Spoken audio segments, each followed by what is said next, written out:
Hi, everyone. Good morning, good afternoon, good evening, wherever you are. Every leader has a journey. With the leader speak, I'm trying to get to know their journey. What are the hurdles they have faced, and how actually they overcome being an entrepreneur. These things we can learn from them. And I would like to thank you for joining me today at the Leader Speak. It's a pleasure to welcome you all. Some of the people I respect the most have learned the most from. So here we are welcoming Shubham Mittal. He's one person I admire the most when it comes to the Indian security communities. He actually sets the bar high for all of us. So let's welcome Shubham. He is one of the co-founders for RedHunt Labs. He's very much enthusiastic about communities, and he does contribute a lot of time building communities, doing things for the communities. Another important aspect is that he's also one of the review board member at BlackHat. So thank you, Shubham, for joining me today. How are you? Well, I'm good. Thanks a lot, Vandana. In fact, I always keep looking at your journey and the way you have been doing things. I mean, I'm in complete awe. So it's good stuff. Keep it up. And really, thanks a lot for highly speaking of me and inviting me on this. Thank you, Shubham. Shubham, we want to know about your journey. Like, I know bits and pieces of it, but I want to know about your journey and how did you start your own venture, RedHunt Labs? All right. I mean, so one thing which is stuck in me is in the old days when there was some little bit of struggle. So I try to find the smartest person in the room and then see if I can be like that. That's always the way I think about things. So in the very starting of my career, after my first job, I tried opening a company. In fact, I opened a company, and obviously, when you are young and you're full of energy, you just do whatever. So after 2 months, I realized this is not going anywhere. But the bug left inside me, and then I always thought some point of time I will start something of my own. Of course, I kept talking to this about a lot of my mentors and the community, and all of my friends knew that at some point in time I will start a company. I was just waiting for the right time, when I thought, I'm mature enough, I have understanding of things, etc., etc. So yeah, after my last job, I was trying to, I realized that the vision of a founder is really important, and that's what I realized in my last job. So I thought maybe this is the time, and I already, kind of had a problem which I was trying to solve. So I, called my partner in crime, asked him, hey, this is what we can do, and are you interested? And then we met a few times at Starbucks, did some road trips and discussed that thing. So yeah, that's how it all started. I am sure it was not a piece of cake or an easy walk. Even though you say that you just discussed it over coffee or drive, it was not that easy. I mean, yeah, of course, for me, it depends on a lot of your personal side of things, especially when you're leaving a fancy job, which is giving you good piece of luxury and all, life. It's difficult to leave that, and especially when you tell your parents that, what, I'm leaving my job, pursuing my, dreams, and they have seen a lot of people failing around it. Especially when I come from a business background, we keep seeing businesses failing every day, So for my mom and dad, it was a big decision, but they knew that this guy will try something out, and I said, I'm getting married next year, so this is the time, and if I don't do it right now, I don't know if I'll be able to do it or not. I don't want to live in guilt. So that was one challenge that I faced. But apart from that, obviously, we planned a lot. We discussed, we came up with plan A, plan B, and plan C. What happens, if this doesn't happen, what happens if we have to, we don't make revenue or stuff like that. So we made a really long-term plan, plan of around 3 to 4 years. And, so far, I think we have been, sticking to plan A. We don't have to go to plan B so far.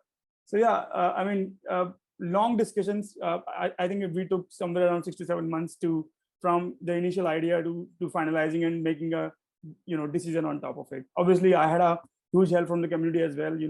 All the folks in the community have been really helpful. And at any time when I was like, hey, what, I'm a little confused whether I should do it or not, I got a lot of support from the community. So yeah, that's how it happened.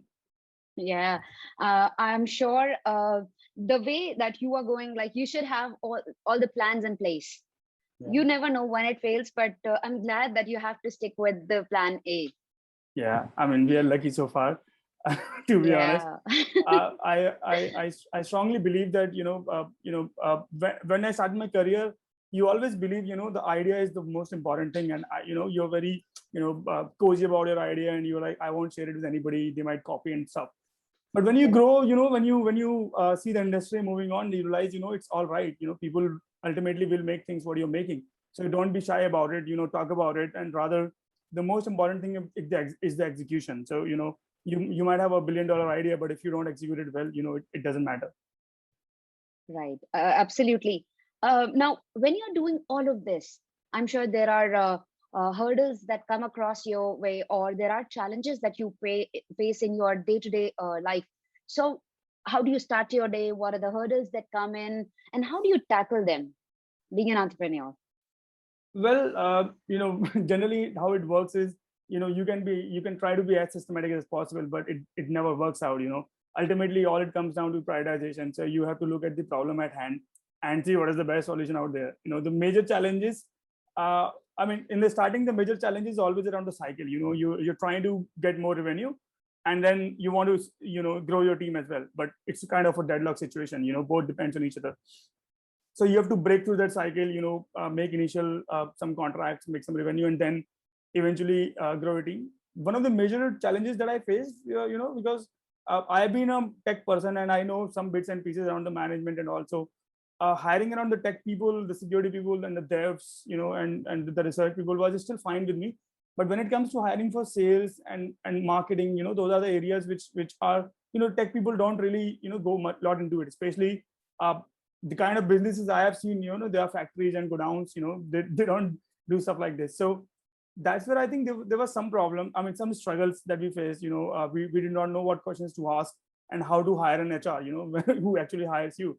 So those are the things which happened. But I think one thing which was constant is we keep trying.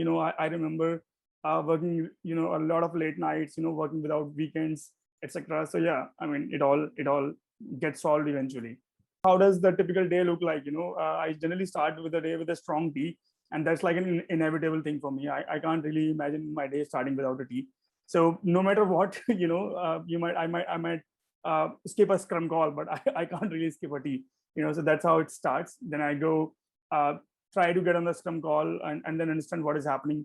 One of the major things which I try to keep a track of is how many customer facing activities are being happening right now. If somebody is talking to customers, or some activities are going, or some projects are going, or if some scans are going for the customers, that's something which is really important. So I try to make sure that all of those things are running smooth. So that's the first hour of the day. And then eventually I look at my calendar and see what are the things, how does the day look like, how many demonstrations I have to do, or how many tech innovations calls I have to attend, or if there is a research sync up, or if there's a dev sync up, kind of things. And then eventually I figure out that, okay, this is 1 hour free in the day. That's where I can sit in my isolated zone, and I can work on understanding strategies, or checking out if we are right on the vision, etc., etc. So I try to squeeze out some time for myself in the company, and then this is how it generally works. And to be honest, there is no systematic way. This is the overall picture how it looks like. And then eventually you realize you when you have a time isolated for you, somebody might from the team might ping and, hey, can you just reset my password? So things like that happen. Yeah, totally. You, as being a person who is the key person behind it, you have to wear multiple hats. You have to do multiple Yeah. things at once. Well, thanks a lot for that. But yeah, I mean, as you said, at the same time you have to do so many things. Especially in the starting days. I mean, now it's been 2 years, so things are pretty stable, and we've got a good team. But in the starting, you have to be the designer, you have to be the ideator, and then you have to be the manager, and sometimes dev as well. So you have to be everything and anything that is required by the company. So yeah, but I think it's been a fun journey. And before jumping into it, both me and my partner, we knew that it's going to be one happy ride. It's going to be full of challenges and struggle, and I think both of us love that. So it's been pretty challenging and struggling, but at the same time it's pretty fun. But the kind of things I've learned, I could have never learned that in any kind of job that I was doing.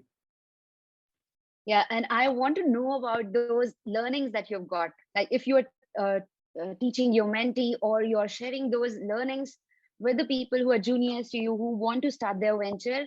What are those learnings that you want to share it with them? Well, I will try to talk about the things which I mean, if somebody is trying to start a company and they're ideating anything, I would like to give some suggestions to that. So one, uh, first of all, if you have identified the right idea, validate it with the people, and unlike me, try to fail and succeed. Try to fail and try and fail and try as fast as possible. So it's okay to fail. Failures generally give you some lessons, so it's all right. But try to do it as fast as possible, and reach at a stage where you're bound to succeed. Plus, uh, as a founder or as any leader or as a manager, try to believe in open communication, transparent policies. Don't just put policies just to harass people, or create unnecessary pressures on the team. Try to be open, communicative. If you know that somebody's going to leave you, they're going to leave you. Just try to spend some good time and be smiling. For that. I mean, if you meet anybody in the future, have smiling faces rather than having grudges on people. So that's one important thing. Try to have nice communication relationship with the people. Plus, if you are making a company, ultimately it's going to serve some people, it's going to serve the customers. So at any point of time, that should be your highest priority. I mean, I don't mean to say that do whatever you want to do, but rather you should be obsessed about customer success. You should be obsessed about making their life easier. It doesn't matter what you are making, it doesn't matter what you are serving. If your customers are not happy, then it doesn't make any difference. So those are the things which anybody who is trying to start a company, it should be inbuilt that this is what will happen, and customers should be happy. So yeah. Yeah, totally summing up everything at once. Customer should be happy, the employees should be happy, and you should have a smiling face so that you can see eye to eye with each other. Yeah. True. I mean, for you to have a smiling face, obviously smile, you can fake a smile, but ultimately, I mean, it should be from the within, and for that, you have to really create a good, work balance and life balance. If you're just working all day, all night, and not taking out time for yourself, you might think that you are really doing good work for the company and you are going to take it somewhere, but eventually you won't. So it's really important, whatever you do for a company or for the employees, it should be sustainable. It's like if you're doing exercises, it should be sustainable. No point doing 5 kilometer run a day and then lying eating a pizza next day. It doesn't matter. So it should be sustainable. I mean, whatever interests you. For me, driving and traveling is one important part of my life. So as and when, obviously not in the COVID time, but as and when I get an excuse, I just slip out and do a drive or go on a bike ride, come back and then start working. So yeah, creating balance is really important. If you really want to smile and make sure everything is going to be falling in the right places. Yeah, I totally agree with you. Life balance is important. People say that it's not possible, people say it's possible, but creating for yourself, it's very important, that what makes you feel happy from within. Yeah. That's true. I mean, to be honest, you can't really balance a lot of things, but whatever possible, that should be done. I mean, sometimes you might be, if you know that you have really worked hard for last 3 months, rather take a break for a week or so. So you come back, you get a run rate for surviving happily for some more time. So that's important. Yeah, totally agreed with you. Yeah, Shubham, thank you so much for joining me today. It was wonderful speaking with you. And as I say, that I'm always in awe of the things that you're doing. So keep up the good work, and we look forward to learning more from you. Well, I also learn a lot from everybody. So thank you for your word. But yeah, I think that's the best part about community. You keep looking out, people who you think are doing better, and then you learn from them. So yeah, I've been learning a lot from you as well. Thank you. Thank you. All right. Have a good one.